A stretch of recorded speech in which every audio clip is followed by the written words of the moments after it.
सुनिए मुझे याद है जरा जरा।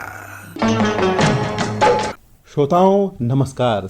कार्यक्रम में बहुत बहुत स्वागत है आपका। मैं हूं मिथिलेश श्रीवास्तव। जी हाँ, कार्यक्रम का नाम है मुझे याद है ज़रा ज़रा।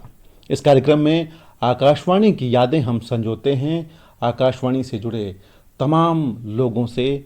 इसी क्रम में आज हमारे स्टूडियो में हमारे बीच उपस्थित हैं डॉक्टर कर्नल राजेंद्र पाल सिंह। बहुत बहुत स्वागत है आपका हमारे स्टूडियो में। जी धन्यवाद। तो सबसे पहले हम अपने श्रोताओं को बता दें कि जैसा कि मैंने नाम बताया, कर्नल हैं, मतलब एक्स आर्मी ऑफिसर हैं। इसके साथ साथ समाज सेवी भी हैं और भी क्या कुछ काम कर रहे हैं और आकाशवाणी से किस तरह से जुड़े हुए हैं ये जानेंगे उनसे। तो सबसे पहले सर हमें यही बताइए कि आर्मी की क्या यादें हैं आपकी। कर्नल के रूप में आपने सेवाएं दी हैं और उसके बाद इस समय आप समाज सेवा में हैं, तो पूरा सफ़र एक बार रिकॉल करिएगा सर। जी, आर्मी से जुड़ी बहुत यादें हैं, बल्कि कहूँगा कि आर्मी ही एक ज़िंदगी है मेरी। जी। मैंने पहले तो शुरुआती दौर में यहाँ सिविल में भी नौकरी की थी। उसके बाद 1997 में 1997 में मैंने आर्मी ज्वाइन की थी। और आर्मी ज्वाइन करने पर मेरी कुछ महीने की ट्रेनिंग के बाद जो पहली पोस्टिंग होती है वो लद्दाख में हुई थी। अच्छा सर। डॉक्टर्स को एसएसबी के थ्रू नहीं जाना पड़ता है, डॉक्टर्स के एक डायरेक्ट इंटरव्यू होता है, डायरेक्ट इंटरव्यू, उसके थ्रू वहाँ पर होता है। तो पहली पोस्टिंग मेरी लद्दाख में हुई। तो लद्दाख में जब हम पहुँचे थे तो जब मुझे अभी भी ध्यान है कि 8 मार्च 1998 को जब मैं वहाँ पे लैंड हो रहा था जी। तो उन्होंने बोला कि बाहर का तापमान -12 डिग्री सेंटीग्रेड है। तो ऑक्सीजन की कमी होती है वहाँ पे। जब मैं वहाँ पे पहुँचा तो सबसे पहले मुझे ये मालूम पड़ा कि वहाँ पे जितने आर्मी के डॉक्टर्स पोस्टेड होते हैं लद्दाख क्षेत्र में, उनमें से कुछ एक का नंबर जो है सियाचिन ग्लेशियर में भी आता है, वहाँ भी जाना पड़ता है उनको। अच्छा। तो लोग इस चीज़ से काफ़ी ऐसे भी थे जो उसको डरते रहते थे, अवॉइड करते थे कि पता नहीं कब सियाचिन ग्लेशियर पोस्टिंग आएगी, अवॉइड हो जाए। तो मुझे लगा कि इस चीज़ को ज़रूर देखना चाहिए। तो मैं जाते ही सबसे पहले मैंने अपने आप ही वॉलंटियर किया इस चीज़ के लिए कि मैं सियाचिन ग्लेशियर जाना चाहता हूँ। मतलब सबसे पहले सबसे टफ जी जी जी। सबसे मुझे मतलब सबसे बड़ी जो चुनौती है उसको सबसे पहले टैकल करेंगे। जी हाँ, बिल्कुल। मुझे लगता था कि ये मन से डर को निकालना है, जिस चीज़ से लोग इतना डरते हैं। इतना कहानियां सुनते थे कि वहाँ पे ऐसा होता है, कुछ जरा सा पानी भी जरा सा डालो तो जम जाता है। मतलब लोग इतना तक बोलते थे कि वहाँ पे कोई ऐसे अगर यूरिनेट कर रहा है तब भी वो है वो जम जाती है। इतना तक कहानियां सुन रखी थी। तो मुझे लगा कि इसको सबसे पहले इसी पे विजय पाना जरूरी है। तो वहाँ पे वॉलंटियर किया और वहाँ पे सबसे पहले हम जाते हैं तो बेस कैंप में हम लोग की ट्रेनिंग होती है। उस ट्रेनिंग को सफलतापूर्वक माउंटेनियरिंग की ट्रेनिंग को कंप्लीट किया। उसके बाद फिर जाते वहाँ पे चढ़ के ऊपर जो है 18,000 से ज़्यादा फीट की हाइट पर वहाँ पे 118 दिन वहाँ पे गुजारे। नॉर्मली टेन्योर हम लोग का 90 दिन का होता है, लेकिन मेरा जो रिलीवर को आना था उनकी कुछ तबीयत खराब हो गई थी, तो 118 दिन वहाँ पे गुजारे। अच्छा। और रोज ही ऐसा होता था कि चारों तरफ बर्फ है, कुछ करने को नहीं है, तो बस दिन भर जो है वहीं पे अपने जवानों के साथ में लगे रहते थे। जो काम वो कर रहे हैं वो काम हम करते थे। सामने पाकिस्तान नजर आता था, उनसे भी बचना होता था। दोनों तरफ से गोलीबारी चलती रहती थी। दिन भर काम करते थे और आकाशवाणी ऑल इंडिया रेडियो जो है दिन भर सुनते रहते थे। अच्छा, क्या बात है। इतने सब कुछ के बीच ये जो शब्द आया, ये जो बताया आपने, जी हाँ, जी हाँ, जी हाँ। ये पूरे आकाशवाणी के लिए बहुत ही सुखद है ये। बिल्कुल। तो उसके बाद फिर नीचे वहां से जब उतरे 99 में वहां से नीचे उतरे तो कारगिल स्टार्ट हो गया। तो कारगिल वॉर में भी कारगिल के आसपास उसी वहां पे तैनाती रही, तो वहां पे देखते थे। उसके बाद अगली पोस्टिंग राजस्थान में हुई। अच्छा। जब राजस्थान में हुई तो उसी समय संसद पे अटैक हुआ था 2001 में। तो हम लोग फिर बॉर्डर पे चले गए और उस समय पे ये था कि मैं और मेरी पत्नी, वो भी आर्मी में ही कर्नल हैं। अच्छा। तो वो एक अलग छोर पे थी, वो मैं एक अलग छोर पे था। बच्चे एक जो है 4 साल 4 महीने का था, एक बच्चा छोटा केवल 4 महीने का था। एक को दादी के पास, एक को नानी के पास। तुरंत वो लोग लेने आ गए क्योंकि हमको केवल 24 घंटे के नोटिस पे ही मूव करना था। अच्छा। तो पेरेंट्स जो है वो आके बच्चों को ले गए। अलग अलग दोनों पेरेंट्स ने बच्चों को संभाला। हम लोग करीब 10 महीने वहाँ पे बॉर्डर एरिया में रहे। उसके बाद फिर हम आसाम में ट्रांसफ़र हुआ तो आसाम, उसके बाद फिर अरुणाचल प्रदेश, फिर कोलकाता उसके बाद फिर जो है पूना, पठानकोट, इस तरह से तैनाती रही। और फिर एक बीच में इसी दौरान एक बार यूनाइटेड नेशंस के साथ भी काम करने का मौका मिला, भारत सरकार की तरफ से। साउथ सूडान में भी काम किया। अच्छा। वो किया, दीमापुर में किया, मुंबई, चेन्नई, देहरादून, इन सब जगहों पे करके फिर फाइनली 2019 में अपना वीआरएस लेके यहाँ पे बरेली आ गया, क्योंकि ये मेरा होम टाउन भी है बरेली। उसके बाद से यहाँ पे जो है देखा कि काफी समाज सेवा करने के काफी मौके हैं, तो देश सेवा के बाद यहाँ पे समाज सेवा को चुना। एक दूसरी पारी देश के बाद एक सिविल सोसाइटी में आ गए फिर। जी हाँ। और समाज सेवक तो स्पेशली डॉक्टर के रूप में सेवाएं दे रहे हैं या कुछ और भी फील्ड आपने?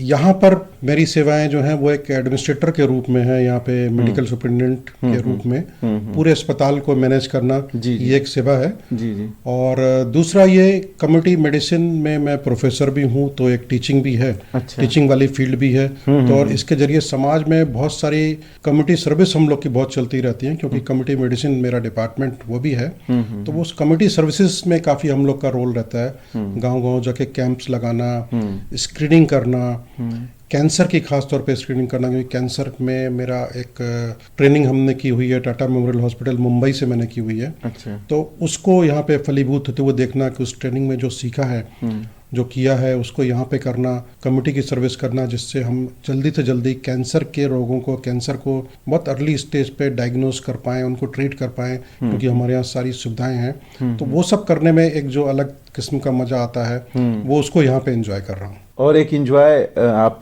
आकाशवाणी सुनते वक्त भी करते हाँ थे? जी बिल्कुल। उसके बारे में क्या अनुभव है आपका? कौन से कार्यक्रम सुनते थे? बहुत मुझे ध्यान है कि उस टाइम पे हेलो फरमाइश अच्छा। जो है वो बहुत चला करता था। दिन भर हम कभी आपने फरमाइश भेजी अपनी? नहीं, फरमाइश वहां से भेजी तो नहीं, क्योंकि वहां से भेजने का साधन नहीं था। हाँ। उस समय पे वहां पे ना तो हमारे पास कोई फोन की सुविधा थी, चिट्ठियां भी यहाँ बहुत कम, कभी वहां से चली गई तो चली गई, तो कोई ऐसी हमारे पास वहां पे वो सुविधा वहां पे होती ही नहीं थी ग्लेशियर में कि हम फरमाइश भेज पाए।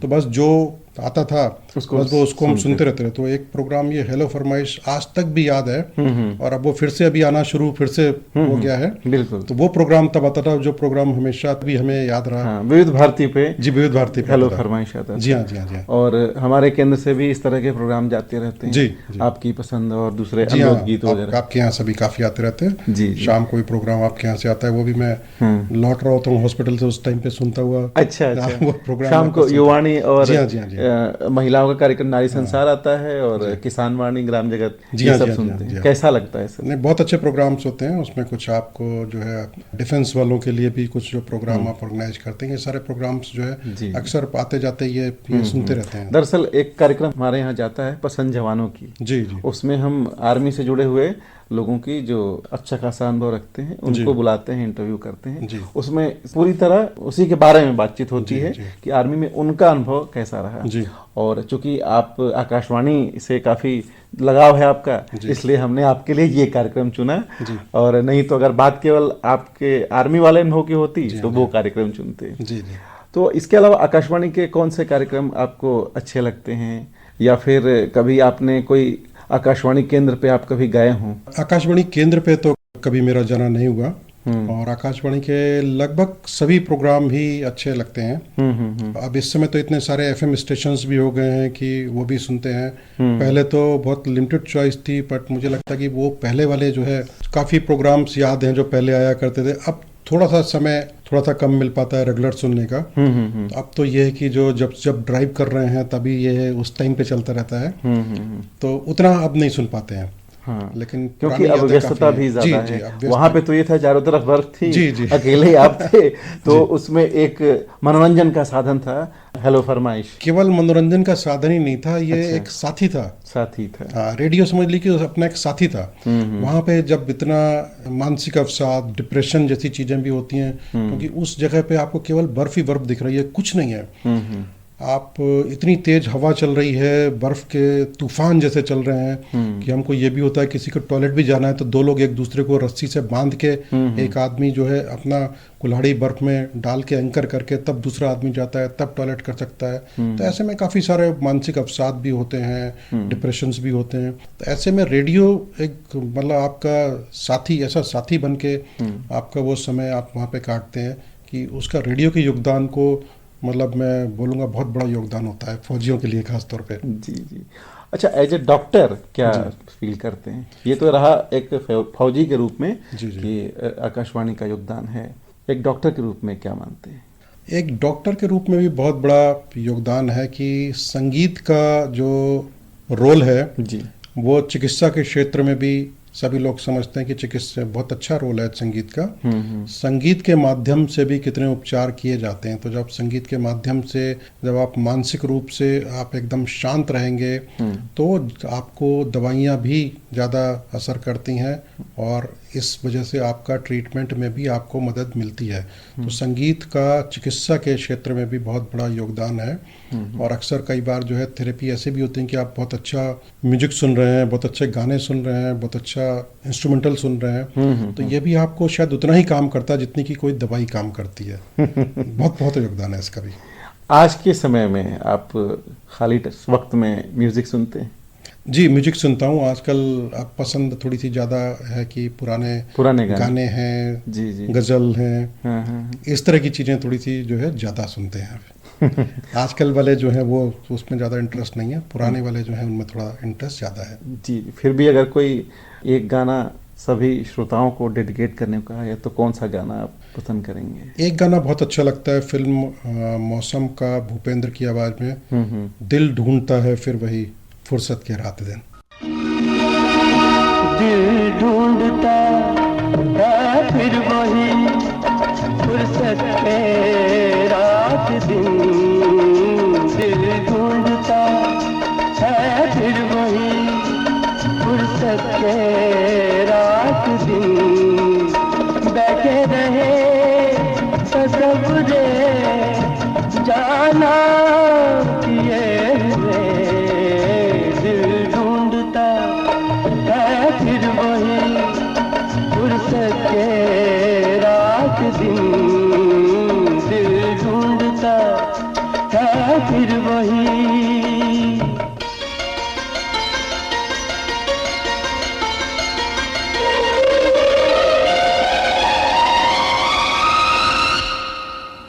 दिल ढूंढता है फिर वही फुर्सत के रात जी, दिन। जी। तो मतलब कहीं ना कहीं आप भी इस गाने के जो शब्द हैं जी वो आपके मस्तिष्क में कौंधते हैं। हाँ जी, फुर्सत के दिन वही ढूंढते जी हैं। जी। जी, और आकाशवाणी से जुड़े जो आपके अनुभव हैं उससे आखिर में जो हम आपसे जानना चाहेंगे, हमारे जो श्रोता हैं आकाशवाणी सुनने वाले या जो भी प्रस्तोता हैं, उनसे कभी आप मिले हों, कैसा अनुभव रहा है या क्या संदेश देना चाहेंगे उनके लिए? एक संदेश यही है कि आजकल की ज़िंदगी इतनी भागदौड़ भरी ज़िंदगी है, जी ज़िंदगी में इतना तनाव है। ये रेडियो के माध्यम से जो आपको संगीत जो आप सुनते हैं या और जो प्रोग्राम सुनते हैं, इसका एक बहुत ही सूदिंग इफेक्ट होता है आपकी ज़िंदगी में। और सबसे बड़ी बात यह कि ये एक इस तरह से आपको एक विजुअली इंगेज भी नहीं करता है। जैसे अगर आप टीवी देख रहे हैं ना तो आपको वो स्क्रीन इफेक्ट जो होता है जो आपको नुकसान भी करता है, रेडियो सुनने में किसी भी तरह का कोई नुकसान नहीं है। जी जी, और आपको एक बहुत अच्छा हीलिंग इफेक्ट होता है। आप अपने काम के साथ इसको सुन सकते हैं, इसको एंजॉय कर सकते हैं, इसके रिद्म में डूब सकते हैं। तो इसका एक बहुत बड़ा हीलिंग और सूदिंग इफेक्ट होता है जो आपकी प्रोडक्टिविटी को और बढ़ा सकता है। आप जो भी काम कर रहे हैं उसमें आपका जो प्रोडक्टिविटी आपकी जो है और बढ़ सकती है। तो ये एक बहुत बड़ी आपके लिए एक बून है, एक बड़ा वरदान है समाज के लिए कि रेडियो के माध्यम से आप अपनी कार्य की क्षमता को और बढ़ा सकते हैं और अपने आनंद को कई गुना कर सकते हैं। जी जी, एनर्जी बूस्टर का एनर्जी बूस्टर का काम करता है ये। जी, बहुत बहुत शुक्रिया आपका। और सबसे ज़्यादा शुक्रिया तो इस बात के लिए कि आपने अपने बिजी शेड्यूल से कुछ वक्त निकाला और हमारे श्रोताओं से रूबरू होने के लिए और अपने यादें साझा करने के लिए आपका बहुत बहुत धन्यवाद कि आप आकाशवाणी स्टूडियो में आए और हमारे कार्यक्रम में आपने शिरकत की। बहुत बहुत धन्यवाद। बहुत बहुत धन्यवाद आपका। सुनिए मुझे याद है जरा जरा।